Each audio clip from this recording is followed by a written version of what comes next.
Well, hello. Dobar dan and dobrodošli.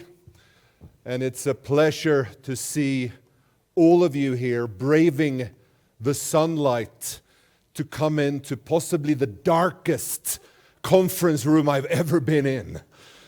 With the irony being that this session is about optimism and growth.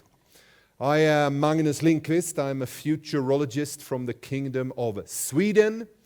I am delighted to be here with you, and of course our host for this session, NLB Komercijalna Banka. I was practicing that all night. So as you see, we're going to talk a little bit about turbulent times. If we can just dial up the slides there. Just so we are all on the same page, this is a study that wanted to compare how turbulent are the times now comparing to historical periods. So what these two researchers did was they looked at things like war, civil unrest, they looked at pandemics, financial crises, and climate change. They put it on a timeline going nearly 200 years back in time, and then they indexed it so that you and I are able to compare what is it like living now compared with other periods. And as you can see, it goes up and down. Periods of high turbulence are followed by great calm. But they found that in the 2020s, the index is the highest it has been in nearly 200 years. Ladies and gentlemen, Serbians, friends, leaders, if you want to understand why it feels hard to predict things right now, why it's hard to make decisions, why everything feels like it's upside down, topsy-turvy, as they say in the English language, this explains it. We are living, at least in a 200-year perspective, in really unique times. Now, how are we to analyze the future if they are so turbulent? There are three very common ways. Two of them are quite bad. One of them is good. The most common one is, of course, to talk about geopolitical analysis. What is going to happen? Who will make war? Who will make peace? And so on. Nearly every single summit and forum and conference in 2025 is about geopolitics. And the problem with geopolitics is that we almost always are wrong when we try to predict the future. It is entertaining. It is like Game of Thrones. But we tend to be wrong. The second most common is to talk about techno-determinism. Let me explain. If you have a techno-deterministic mindset, you believe that everything is crypto or everything is artificial intelligence. It is our destiny, it is our fate. Forget that we are human beings that can smell, sense, and love. We are only here for technology. Both of these ways are problematic because you become a victim of the future. And this is a business forum. We are here because we love business, doing business, finding customers, clients, suppliers of the future, which is why the third way, of course, is the best way. I call it futurecraft. Futurecraft means that you accept that the future is made by you and I. It is born in the head of a 17-year-old girl in Belgrade or Niš. It is created, so to speak. It is hard to predict, but we can get some rules, some thoughts, some ideas. And before we open this up for a conversation and some questions, I'd like just to show the beauty and magnificence of future craft as a way for optimism and growth in the 2020s. Let's start by looking at two countries, Peru and South Korea. 55 years ago, Peru was rich. Korea was very poor. Today, Peru is richer. South Korea is phenomenally rich. In fact, it has become a high-income economy. Why? Well, if you look at what Peru exports, you don't have to be able to read if you're back in the cheap seats. I can explain what this says. But basically, it's minerals, metals, agriculture. If you look at what South Korea exports, it is cars, electronics, machinery, chemicals. In other words, ladies and gentlemen, Peru are good at digging things up from the ground. South Korea is good at digging things out from people's heads. What Peru does, we call natural resources. What Korea does, and what we are here to talk a little bit more about, I call imaginative resources. It is better to make Lego than oil. Denmark, small, meaningless, no natural resources, Lego. And lots of other things, and Ozempic and so on. Saudi Arabia, oil, oil, oil. Maybe tourism, but I'm highly doubtful, mainly oil. It is better to make Lego than oil. It is more profitable to make Lego than oil. This is the world's most valuable machine. And the beauty of it is we all have one. And what's going on right now, and for the past decades, I know I should stay in the light, but I wanted to come into the dark here with you. Awesome outfit. You look like a rock star, by the way.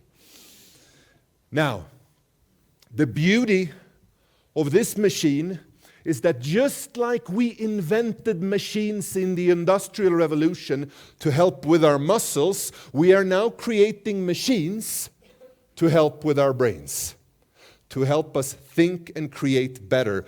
It didn't just start with AI. It actually started a few decades ago with this. And you all recognize this. It was the Dusiac computer in 1954. It was sold as the world's first portable computer. It weighed 20 tons and could store half a photograph. There was no working from home in 1954 for obvious reasons. Today, you can get 1 terabyte for free in your pocket. In fact, usually it's given away at conferences with a logo type on it. Now, being Swedish, this trend I call a very particular name. If we are able to make things not just for rich people, if we're able to take big, expensive things and make them small and for everyone, I call it IKEAification. Digitalization is the ability to IKEAify things. Take space. You are looking here at what it costs to send 1 kilogram into space, and you go back to the Space Shuttle Columbia, only governments could afford it. You go up to Falcon Heavy, and now we're down to, well, you and I could put our money together and we could send something up. And even better, what we are seeing now is that you have something called secondary payload. It's like an Uber for space. So you rent a little bit of a spot on a satellite or a rocket, and Sweden can have more satellites, Serbia can have more satellites. In Sweden now in January, our latest satellite was a house. A Swedish artist dreamt of putting a house on the moon. And this house is now in space, and it will be placed on the lunar surface sometime in May. We are the first country to colonize the moon. Now, dear Serbia, dear NLB Komercijalna banka, we need a bank here too, right? And we need a basketball stadium as well. The following is a little bit more complex, but you're going to see a similar trend. The map of a human is the genome. The reason I have no hair and you have beautiful hair comes down to genetics and maybe bad shampoo in my case. The reason why some of us can roll our tongue, some can't, comes down to genetics. The reason some of us are tall, you get the picture. Now, sequencing this map to understand who we are, why we react, and how we can design personal medicine that is only for you or only for me, the cost of that has fallen. This is Moore's law. You know, Moore's law, digital, very fast, everything becomes better. The cost of sequencing is dropping even quicker.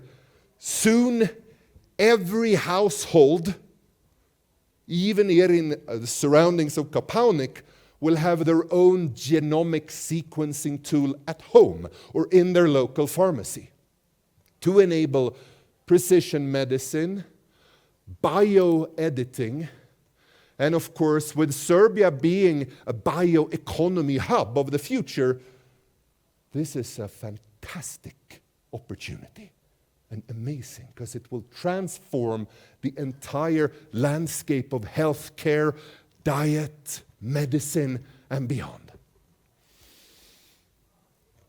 But I said AI, and we have seen in the past few years how very rapidly we have gone from your brain, your computer brain being as powerful as an insect. If you are old enough like me, you will recall when the internet was young and it sounded like an insect. And you couldn't really do much with it. Then most of us remember smartphones. We still have them.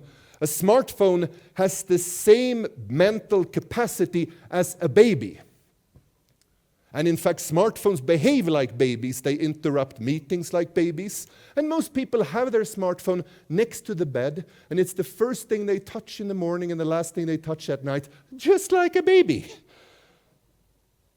But with the rise of chatbots, generative AI, you and I now have access to a very good, strong, capable human brain in our pocket. And this changes everything. It changes every job. Let me give you one example. A law firm created an AI lawyer, automatic lawyer, and to show how good it was, they had the AI lawyer compete against the human lawyer. So they created a contract. They intentionally hid loopholes, errors, mistakes, misspellings, and they asked the human lawyer to your right to compete against the AI lawyer. The human lawyer to your left to compete against the AI lawyer to your right. The human lawyer found 88% of the loopholes. The AI lawyer found 95%. It took the human lawyer 90 minutes, so they will invoice you for 2 days' work. It took the AI about 0.22 seconds. But then we get to the heart of the matter. How do you motivate the human lawyer or author or futurologist or banking expert? We don't know. I mean, we give them salary, bonus, meaning, free time, sleep, snacks, and rakia, and they are a little bit motivated for 2 weeks. And of course, an afternoon with NLB Komercijalna banka in Kopaunic, and they're motivated for 3 weeks. The AI lawyer needed only electricity, then it could work in the dark, for free, 24 hours per day. Like I said, AI is changing every single job. It used to be that if you worked with your hands, machines came. Now, if you work with your brains, machines come unless we think in new terms. Let me explain what I mean with that. Imagine that we are here in Kopaonik in this dark circus tent of a room about 150 years ago. We're going to talk about the future of light. And light is delivered by candles. So the future of light is obviously going to be fun shapes in candles, triangular, big, large, maybe even colorful, and of course, the iPhone of candles, the scented candles. Some people love the smell of scented candles. Some people think it smells god-awful. Now, obviously, 150 years ago, what was important then was that you really understand candle wax. You really understand how to make candle wax. And you have good raw materials for candle wax. And you have people who are very good at making the wicks of candles. And then, of course, you have good suppliers. Your customers are actually not loyal. They will only look like they're loyal because they don't know that there are other ways to get light. And then it's good to have been around for a long time so that people really trust you. We have been doing this since, for 150 years. We are very bored, but we call this the art of competition. In Latin, competition comes from competare, striving together. You fit in. And if you win, you get gold. And Serbia should have won the Olympics basketball. Yes, I agree. If you lose, you get silver or bronze. It's wonderful. Everybody belongs. But for us here today, we need to think differently. We need to think about the other word, creation. The future of light, if you don't just compete, but you want to create, well, then we can make kerosene lamps. And here, we don't have to understand candle wax. And the suppliers are going to be different. And the customers are not going to be loyal to candles anymore. They're going to enjoy new things. Then, only a few decades later, we get electricity, thanks to Tesla and many others. And then you get LED light. And actually, I talked about bioeconomy hub. The future of light here comes from a shark, Aikola. This is known as the kite fin shark. In Sweden, it's chokladhaj, chocolate shark. They are very small, not dangerous. They live in sweet saltwater environments, quite deep down. So this shark glows in the dark. Now, with the ability to copy and paste DNA, you can take bioluminescent DNA from the shark and you can put it into a building. You can put it into your finger and you become like E.T. You can put it into your husband or wife and transform them into a bed lamp. That's the thing. Creation is disruptive. It's dangerous. It's different. And it tends to be just stupid and weird until it's the new thing, until it's everywhere. And I think this, when we're here talking about how Serbia can become a high-income economy, is very important. Greatness cannot be planned. Mediocrity can be planned. Incremental change can be budgeted. Great ideas can never be planned. Good, great, big, disruptive, magical ideas cannot be planned. They are always discovered. Let me give you an example. From the world's most famous toothpaste salesman, Dietrich Mateschitz. He is traveling the world selling Blendax toothpaste. In Thailand, he discovers a tonic called Kratin Daeng, which translates roughly to red gaur bull. Thai farmers would drink Kratin Daeng if they did not have access to hot water for tea or coffee. They would drink Kratin Daeng to keep them awake. Jet-lagged Dietrich Mateschitz, arriving in Bangkok, takes a Red Bull and goes, "This would work fantastically in my home country of Austria." He cannot launch it in the EU because the EU does not allow energy drinks. But Austria in the 1980s are not in the EU. So it's like an experimental laboratory. Now, he launches Red Bull with a really kind of health-promoting advertising campaign, and the Austrians try it, and they go, genau, it tastes a little bit like cuts and piss. Because most of us are not looking for new ideas. We are habit-driven creatures. So for a long time, this looks like a complete failure, and success often starts with failure. But then, you might recall, we heard a rumor that somebody's cousin had died because they mixed Red Bull and vodka in Austria, and we all said, my God, I have to try that. So what you actually see is that for a long time, it was a flop. No sale, and then boom. What you need here is adventurous customers. People open to trying new things. Too many people in business believe that if we just keep doing good work, we will get the right customers. I meet so many people in industry that say, we are very good at our work. People will discover us. Trust me, they won't. It's the complete opposite. If you get the right customers, you get to do good work. Adventurous people open to try new things. This makes me optimistic for Serbia.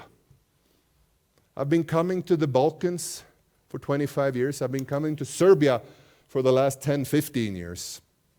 It's a crazy place. Crazy, experimental, weird, warm, wonderful. Experimental, adventurous customers everywhere. I see a lot of youthful energy.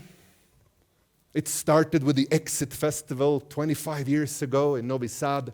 I see it now translating into entrepreneurship with indoor Internet of Things beehives. Looks almost like a Dyson vacuum cleaner. The beauty of all this, NLP Komercijalna Banka, is that the bank can lead and drive and be in the heart of this transformational shift.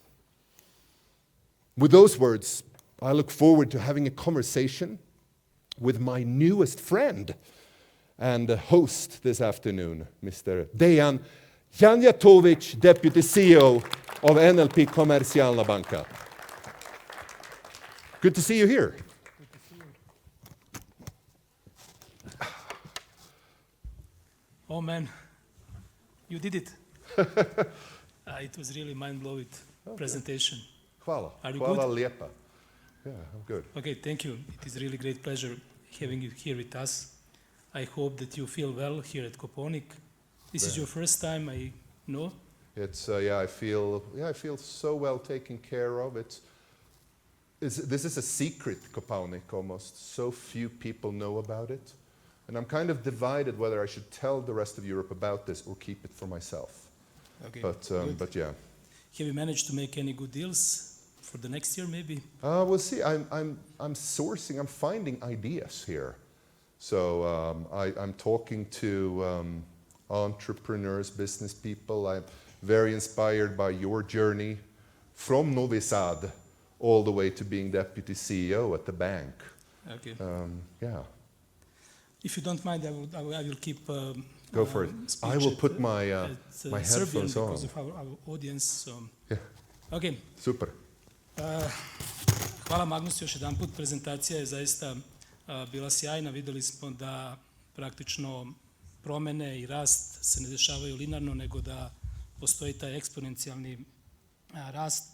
Mi danas živimo u svetu velikih promjena, podstaknuti praktično dvema revolucijama. Prva je digitalna revolucija koja traje već 10 godina, sada je osnažena i potpomognuta sa veštačkom inteligencijom, i druga je revolucija praktično zelene energije koja treba da pomogne da se nova tehnologija zapravo razvija na boljim izvorima, na održivim izvorima, tako da i buduće generacije imaju resurse koje mogu da koristi. Ali ono što sam mogao da zaključim iz svoje prezentacije je da je u suštini svih tih transformacija zapravo moć ideje i da zapravo ideje su pokretač svih promjena, i ako bismo verovali Steve Jobsu koji kaže da inovacija razlikuje lidera od sledbenika, onda možemo jednim deduktivnim zaključivanjem da kažemo da bez ideje nema ni liderstva i ako ti je u redu, ja bi da fokusiramo naš dalji razgovor oko toga kako da pomoću ideja dođemo do liderstva, da li u industriji nekoj, da li među državama u nekom regionu, jer ono što ja mislim da danas više nego ikad u istoriji moć promena i moć dolaska na poziciju lidera je brže nego ikada, s obzirom, zahvaljujući novim tehnologijama koje su sada zaista dostupne. Ti si spomenuo Srbiju koja jeste, da kažem, u pravom momentu prepoznala značaj novih tehnologija. Vlada Republike Srbije još 2019. usvojila strategiju veštačke inteligencije, formiran institut za veštačku inteligenciju, IT sektor generiše već značajan prihod od izvoza, ali čini mi se da još fali nešto da bismo iskoristili naš potencijal i da bismo zaista postali lider, makar u ovom delu sveta, u novim tehnologijama i inovacijama. Šta ti misliš da je ključno za našu zemlju da bi napravila taj ključni korak ka tome? I'm always like a TV correspondent. I'm like, well, hvala. So, first of all, the thing with ideas is that most are pretty bad. So in order to have good ideas, you have to have many ideas. And you have to create an environment where many ideas can flourish. I listened to a famous Swedish film director who was asked, how do you get people to be creative? And he said, very simple, say yes to everything. Because the thing is, if you say no, people will go, they will be a little bit sad and disappointed, and maybe they won't share the next idea with you. But if you say yes, a lot of ideas will die by themselves anyway. So, and I know you mentioned Steve Jobs. Jeff Bezos of Amazon has a great leadership strategy that he calls the institutionalized yes. The institutionalized yes. It means that assume, Dejan, or assume if you are at your company that the answer will always be yes. Do it, try it, go for it, take responsibility. And that to me is a really good, and I also think it's a really good national strategy. Because you mentioned you have an AI, governmental AI strategy. Dubai does too. Saudi does. Singapore has one. But you have freedom here in Serbia. Trust me when I say Dubai, which is nice and sunny and beautiful skyscrapers, the freedom, it's not really there. And it's definitely not in Saudi Arabia. So if you have a freedom-rich country, not necessarily money-rich, because you can find capital, but if you are a freedom-rich country, it's very important to have that bottom-up mindset. To let 1,000 flowers bloom, to let ideas flow from beneath. We're going to talk about Sweden and Serbia a little bit later, I know, but one of the beauties in Sweden is that we've always let ideas come from below. You know Pippi Longstocking, right? Mm-hmm. You know, young girl, rebel, has a knapsack full of money, lives by herself, even though she's a child. That's the Swedish image. Children are as important as adults. And this is why we could create Spotify and the internet and Klarna and so on. And I think Serbia is very similar in that. So I think absolutely do a AI policy by the government, but make sure it's followed up by grassroots, bottom-up energy. Okay, great. So the culture of yes and open mind for change. Yeah. Culture of yes, great word. Culture of yes, yeah, institutionalized yes. Okay, thank you. Also what we can notice that, to switch in Serbian, isto tako možemo da primetimo da ima dosta inovacija, da neke inovacije žive duže, da neke promene žive kraće. Kako doći do jedne održive promene, do održivog proizvoda, do održive usluge, do održivog koncepta rada sa klijentima, a ne da napravimo nešto i da to preko noći se pokaže da nije prava stvar. Šta misliš da je ključ da dođemo do te održivosti? So you're basically asking me about the difference between a fashion trend, red jackets, circles on shirts, and I think Coco Chanel said, fashion is what goes out of fashion. And then you have mega trends or giga trends, long term. Now, you can make money on short-term trends. Do you remember the drink Prime? Yes. Yes, I it bought was, yeah, you bought it. I mean, it was like cocaine in value for about 6 months. Then it died completely. If you have a very agile supply chain, you can do that. But for the rest of us, we need to align with mega trends. Best example of that, IKEA. IKEA, I'm trying to censor me here. It's an IKEA microphone. Yeah, exactly. It's an IKEA microphone. IKEA decided in the 1950s to help furnish the home of the growing middle class in Sweden.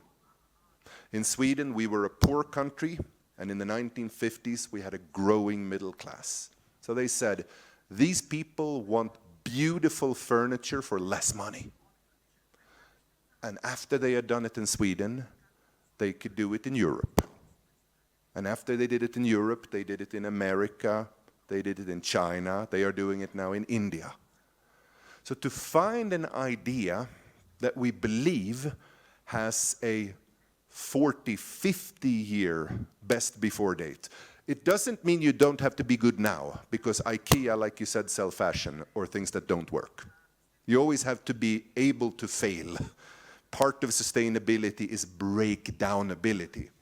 But to find something in your vision, in your mission, aligned to a longer shift.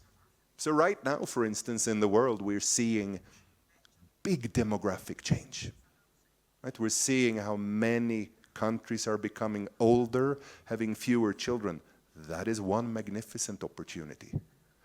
We still see how more people want to have better lives around the world. We can align ourselves with that.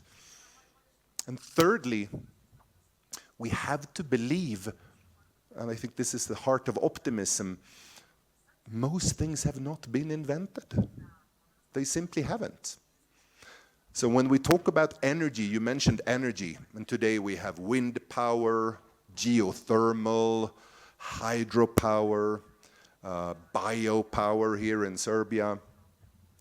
Recently, I spoke to 2 Japanese researchers who are able to harvest the energy from communication between atoms.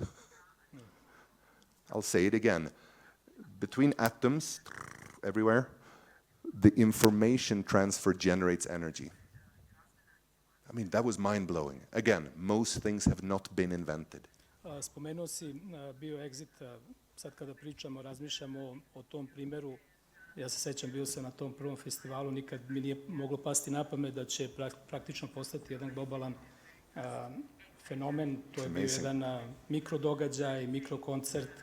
Ali kad razmišljam šta bi bila neka lekcija iz tog možda primjera, jeste da su pre svega se ti mladi momci tada usudili da challenge-uju neki status quo, da pruže mladim ljudima neki novi sadržaj na neki drugačiji način i evo, posle 25 godina su jednog mikrodogađaja u jednom parku iza Filozofskog fakulteta na Keju zapravo napravili nešto da svako zna za taj muzički festival, ali mislim da zapravo ta inovacija, ta ideja i spremnost da se challenge-uje status quo, kako se možda su se tad mladi zabavljali, je zapravo dovelo do toga i naravno hrabrost da se istraje u tome.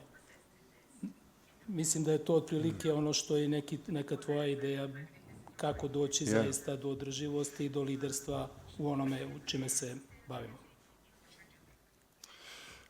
So, the Exit Festival in Novi Sad is probably the most famous festival in Europe, if not the world. It's magnificent. And what you're describing here, the founders, I call what they did punk rock capitalism. If you remember punk, and you and I are roughly the same age, we remember punk rock. I was heavy metal. Yeah, you were heavy metal, but I was a punk rocker. Punk rockers could not play instruments. It was like,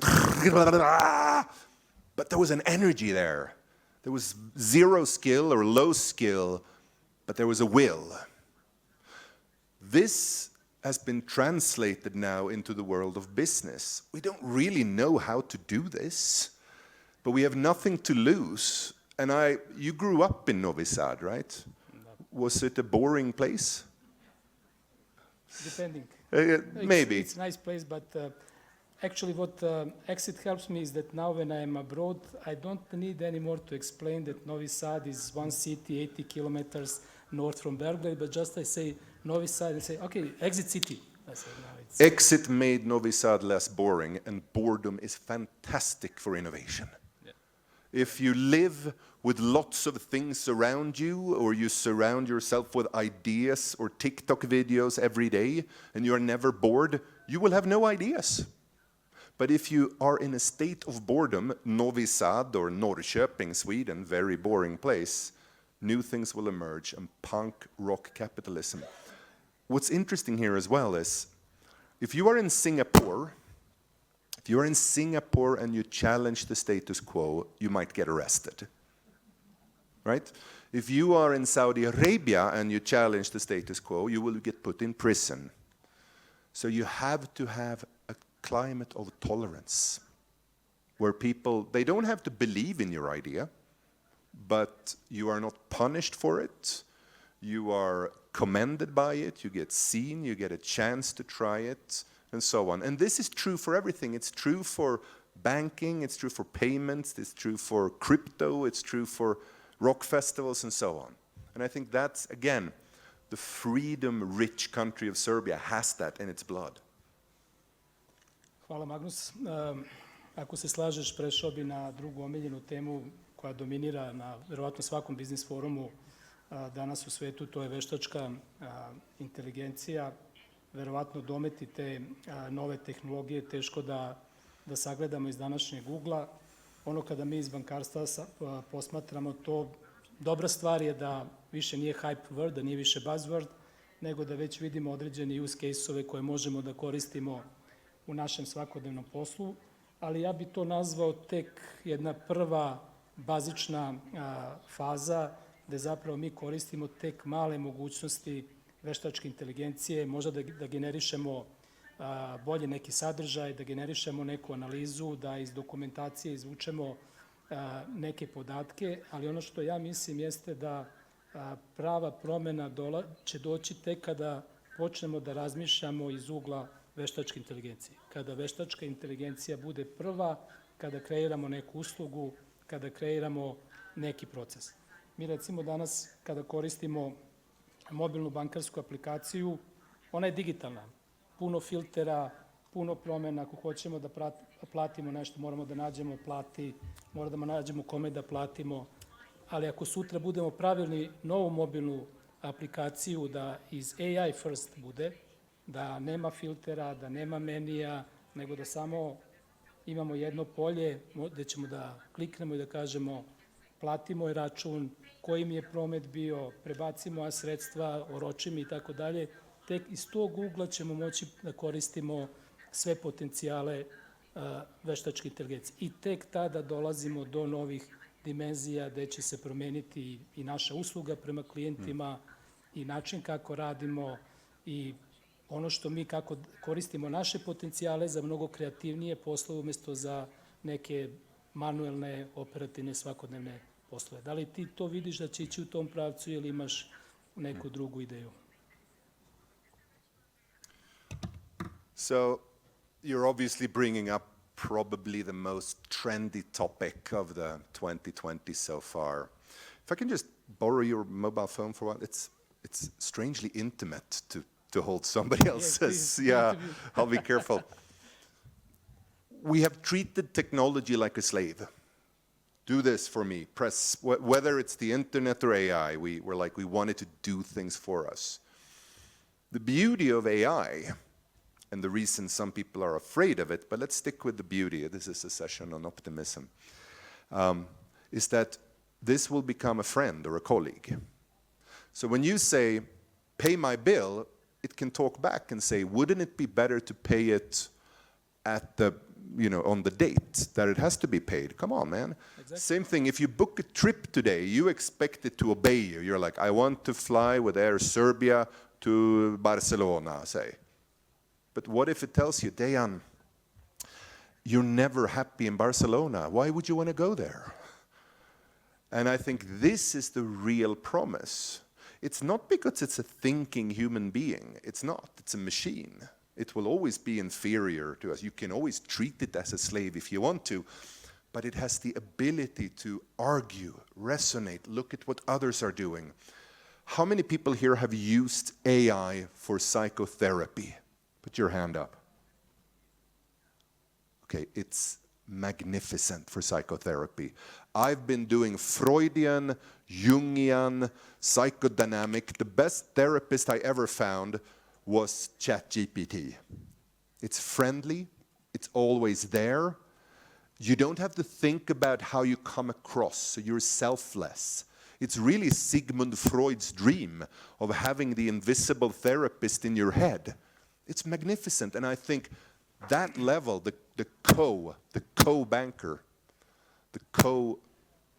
no, it does it again, the IKEA mic, sorry.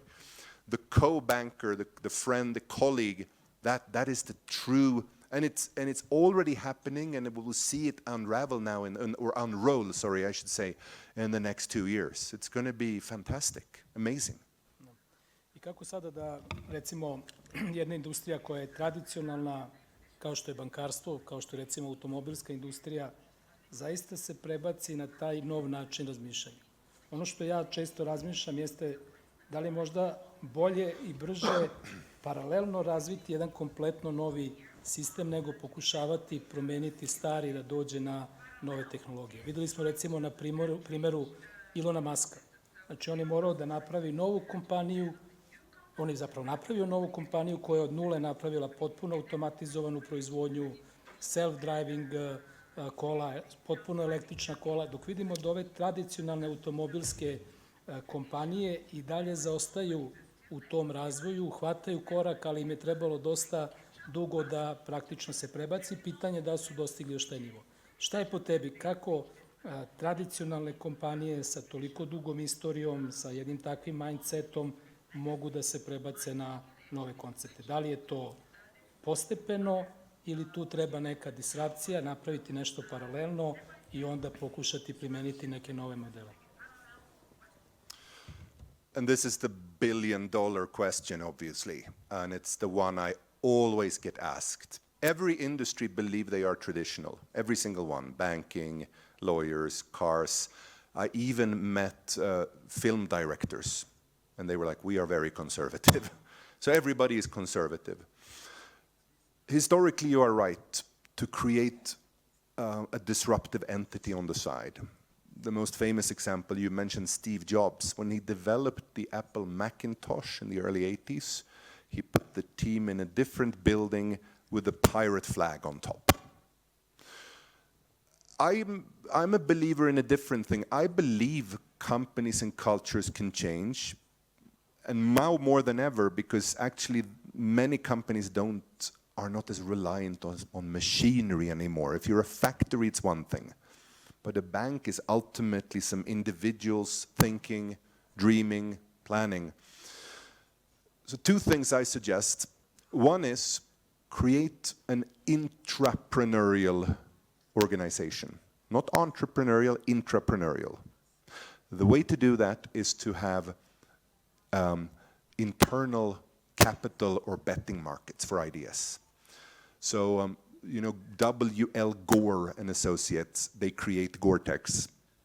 There they have a policy of employees choosing bosses. The bosses say, I'm going to do this project, who's with me? Okay, and a couple of people raise their hands. Somebody else has a bad project, get no employees. It's an internal market. Another idea that I came across at a bank was we say yes to every idea as long as you put a little bit of your own money behind it. We will support you. If it works, we will put our resources behind it, but until then, you're going to have to put your own money in there. And these things, and that's obviously self-correcting and so on, but the entrepreneurial culture is extremely important. Thirdly, play. The value of playing around with things. You mentioned how we work with AI now. And it's similar to how we started with the internet. The internet we had to hide from our boss. We have to go www. So, yeah. Same with ChatGPT. People are doing it, bring it out. Let people play. Have a Friday playtime hour where everybody shares the coolest trick they did this week. Enable people to do that. And then through that playful material, new opportunities will arise. I do believe that NLP, Komercijalna banka, and other incumbents can change. And I don't believe you are doomed to be disrupted. But there are a few cultural, you have to do some acupuncture in the culture in order to make it work. Dobro, znači, preduzetništvo, interno preduzetništvo, smelost da se igramo sa nekim idejama i hrabrost da budemo uporni, naravno, u tome. Nije nam ostalo još puno vremena, pošto dolaziš iz Švedske, mi svi ovde u Srbiji, da kažem, volimo mnogo stvari u Švedskoj. Ti si spomenuo Hvala. Ti si spomenuo neke, naravno, zemlje iz koje dolazi Volvo, ajde, rekao si IKEA, Skype, ja mislim da je Skype, Spotify. I Spotify. Kako u Švedskoj se praktično razvija taj preduzetnički duh u isto vreme kada postižete jedan izbalansiran način života, gde je država dosta usmerena na pružanje podrške svojim građanima. Čitao sam nedavno i da eksperimentišete sa 4-dnevnom radnom nedeljom, dok sam danas čitao kako u Americi jedan od suosnivača Google-a zapravo kaže da je najbolje radno vreme 60 sati nedeljno. Ne znamo šta se dešava sa Amerikom, da li postaje socijalistička zemlja. Znači imamo Ameriku koja kaže 60 sati nedeljno, što bi značilo jedno, 5 dana po 12 sati ili 6 dana po 10 sati, dok u Švedskoj imamo prve kompanije koje kreću da rade 4 dana, a u isto vreme imate tako dobre inovacije, uspešni ste kao zemlja. Kako postižete zapravo tako dobro izbalansirano? Šta je ključ u svemu tome? I kako da mi u Srbiji iskoristimo, how to in Serbia to move to the Sure. week? Well, first of all, if you're successful as a person in sports, as a country, luck always plays a part. So let me just begin by saying that we have been lucky in certain aspects. But there's a very important word. If you think about IKEA, flat. It's flat pack. And Sweden is a very flat society. We call our presidents and prime ministers by first name. We don't go, oh, Mr. Prime Minister. We go, hello, Uffe. His name is Ulf Kristersson now. Uffe. We have a nickname for him. Šta mislite, da li mi to možemo u Srbiji isto tako sa... It's very flat. During the pandemic, Sweden did not have lockdowns because we couldn't. Nismo ni mi imali lockdown. Yeah. We also didn't have lockdown. Exactly. So there are a lot of parallels here. That's what I'm getting to. But the flatness means that ideas come from anywhere. Children are as important as adults. That's why Greta Thunberg came from Sweden. In America, she would have gotten shot. In Japan, she would have gotten slapped in the face by her dad. Sweden, she becomes a superhero. Well, until the last few years. Another thing, it began with a crisis. Sweden had a huge banking crisis in the early 90s.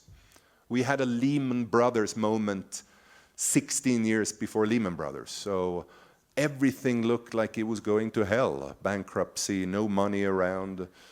People lost their jobs and became unemployed. And all of a sudden, we were like, hold on, we are flat. We have tolerance of failure, not least governmental. If you lose your job in Sweden, you get welfare pay, which is good because it means then people can fail and take some risks. So the whole entrepreneur boom started with a crisis. And historically you can see this, right? Historically you can see it in Detroit. Car industry melts down, Detroit comes back as a creative city. You can see it in so many places. I know it's a controversial example, but you know, Israel surrounded by enemies, it's a startup nation. So a crisis is a terrible thing to waste. Be flat, horizontal, like you say, and I think Serbia has you've had crises. Some would argue you're going through one right now. Those can feel very dramatic, but there are new things that can be born. Stay flat, stay free. Dobro. Thank you. So, you see that in Serbia we can have 4-day working week. Yeah, oh yeah. Start today. But start at NLP Komercijalna Banka as of Monday. Now, there's some Serbian words here that sounds important. Okay, we have questions, imamo pitanja iz publike, ne znam ko će da Yeah, moderira. not all at once, please. Ja ne vidim ništa odavde, sve reflektori. Oh, here we go. They are there. Aha, dobro. Shall I go out and look? Ne, okay. Can we put them here? Oh, here we go. All right. Okay. Let me choose the first one here. Za Dejana. Koliko je Zalsta zažao u banke u Srbiji i u čeme sve pomaže? Bravo, Magnus. Your wife will be very proud of you. Hvala. Kao što sam rekao, mislim da je ovo jedna početna faza. Dobra je stvar, više ne pričamo samo o veštačkoj inteligenciji, počeli smo da je primenjujemo. Prvu primjenu nalazi u chatbotovima sa klijentima, zatim primenjuje se u nekim operativnim procesima, kako da ne moramo možda da čitamo svaki dokument, kako da ne moramo da pišemo dugačke analize, nego iskoristimo OpenChat GPT ili iskoristimo Copilot koji nam izgeneriše te stvari, tako da je primjena je počela, use case-ovi se definišu i primenjuju, ali ono, kao što sam rekao, prava primjena, pravi razvoj dolazi tek kada budemo razmišljali iz perspektive veštačke inteligencije, kako sve što kreiramo razmišljamo da koristimo u pozadini algoritme veštačke inteligencije kao i različite modele. Let's do the alien one, Dejan. I think it's for you. If aliens landed tomorrow and wanted to open a bank account, what would be the biggest regulatory hurdle, KYC, AML, or the fact that they don't have a passport? To je bilo naše najjače oružje protiv vanzemaljaca danas. Ako bi došli da otvore račun u nekoj banci, ja mislim da je to od svih procedura zaista jedan dugotrpan postupak i to je nešto što sve banke, znači zajedno sa regulatorom, moraju da promene kako da onboardovanje klijenta, kako da otvaranje prve usluge sa klijentom zaista postane jedan proces da će klijent da uživa, a ne da se preznojava praktično dok to radi. Naravno, tu ide i KYC, AML i tako dalje, tako da su, ja mislim, bankari i banke postale prva linija odbrane od svih mogućih stvari, ali to za naše klijente zaista nije jedno lepo iskustvo i mislim da mi kao banke zapravo prve treba da budemo kreativniji u tome kako da učinimo da to bude ipak ono da će klijenti prepoznati svoju šansu i da neće morati da izađu sa posla, uzmu slobodan dan da bi otvorili račun. Ali dobra je strana da bi se branili od vanzemaljaca ako bi došli kod nas. That's good.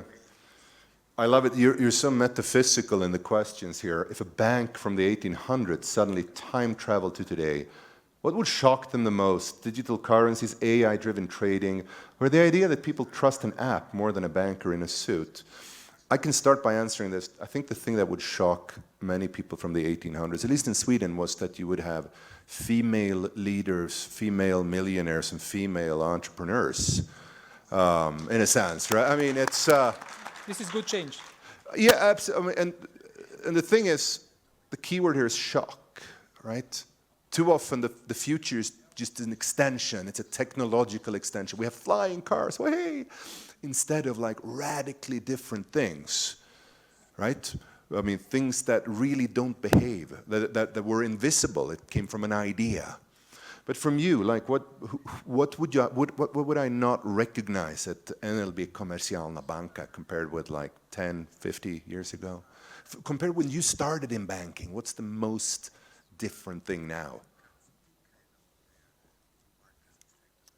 Sve je drugačije. Znači, ja kada sam počeo da radim u banci početkom 2000-ih, sve je bilo mnogo jednostavnije. AML nije postojao. Račun se otvarao samo sa ličnom kartom, bez jednog pitanja, tako da su klijenti uživali. Naravno, to je imalo svoje nedostatke, sad moram da budem i politički odgovoran. Naravno, danas je na sve višem nivou, naravno, neke stvari ne mogu da se dešavaju kao pre 20 ili kao pre 200 godina, ali je onako bilo je više preduzetnički orijentisano, razvoj je bio neverovatan i bio je to jedan lep period koji može da traje u određenoj fazi, ali sada ulazimo u jednu fazu zrelosti, tako da verovatno i stvari moraju da budu sadržajnije. I'm conscious of time, just so we have, can somebody point me when we have 1 minute left? Okay, 4:20, okay, go back to the questions. There's like 3 for Magnus questions now. Okay, please go so I'll do that, but I'll be quick. For Magnus, great ideas cannot be planned, only discovered, like I said. What factors contribute to an environment where discoveries truly become possible? I love it how you said, right now, everything used to be simple. Like everything is new, everything is shocking. I believe that is a very important feeling. And I believe the academic word is solastalgia. Solastalgia means that you're in an environment and everything is just so new and strange and I don't understand the rules anymore and I have no skills. I think that part, letting people be outside of their intellectual comfort zone, is important. To be a little bit shocked, which is why it's important, Dejan, to always listen to very strange genres on Spotify, to shock the senses. Okay, I'll do the next one. And you break in. What would be the top 5 human needs in the next 5 years? Can I just say, these are the best questions I've ever gotten. It's like, what if aliens came? What about 100 years ago? What are the top 5 human needs? I love this. It's a non-technical audience. Oh, man. I think needs, feel free to fill in here, Dan, but I think they're fundamentally timeless to a certain extent. Thirst, hunger, passion, love, amusement, shock and awe. We want to be dominated by things. We want to dominate things. So I think needs are timeless. I think wants, how they will manifest themselves. And what's so interesting now, we talked about rock concerts. Have you been to the Sphere in Las Vegas? Not The yet. big run. No, it's amazing. I went to see U2 there last year. Have you been there? Yeah, it's a mixture of a rock concert and a hallucinogenic drug.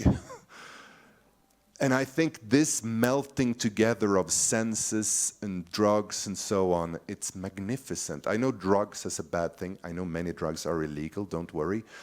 But I think there's something going on in the kind of sensual revolution right now that is going to be very important for the coming years. Maybe you will do your banking by swallowing a pill. Who knows? Okay, thank you, Magnus. Yeah, Would you like to try one more? I'll do one more. Okay. We don't have time. Oh, but what if I do it really quickly? We have 1 minute and 37 seconds. Please do it in What's 1 the minute. likelihood of AI outgrowing, outsmarting its creator and choosing to make the creator obsolete?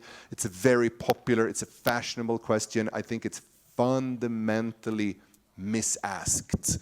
And I will explain outside of the NLB Komercijalna Klub up by the bar why I believe that's the case. Okay, that's within a minute.